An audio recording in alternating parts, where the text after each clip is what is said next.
Pan গরম হলে 2 চামচ রান্নার তেল দিয়ে দিব। এবার পেঁয়াজ কুচি আর মরিচ কুচি দিয়ে দিয়েছি। সবাইকে আসসালামু আলাইকুম। এবার আমি হাফ চা চামচ মরিচের গুঁড়া দিয়ে দিব। তারপর দিয়ে দিব সামান্য পরিমাণ পানি। পানি দিয়ে 1 থেকে 2 মিনিট রান্না করে নিব। এখন একটি ডিম ভেঙে দিয়ে দিয়েছি। ডিমটা এখন একটু ভালোভাবে মিশিয়ে নিতে হবে। তারপর দিয়ে দিব 1.5 কাপ পানি। এবার টমেটো সস দিয়ে দিব 3 থেকে 4 চামচ। টমেটো সসটা দিয়ে একটু ভালোভাবে নাড়িয়ে দিতে হবে।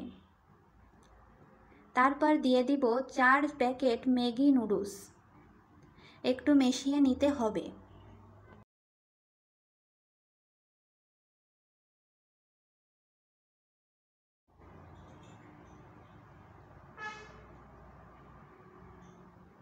মিশিয়ে নিয়ে আমি ম্যাগির মশলাগুলো এবার দিয়ে দিব। তারপর ঢাকনা দিয়ে ঢেকে দিব 1 মিনিটের জন্য। আবার ঢাকনা তুলে সামান্য পরিমাণ লবণ দিয়ে দিয়েছি। আবারও ঢাকনা দিয়ে ঢেকে দিব 1 থেকে 2 মিনিটের জন্য।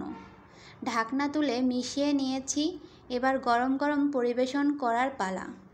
ভালো লাগলে একটি কমেন্ট, লাইক ও শেয়ার করে দিবেন।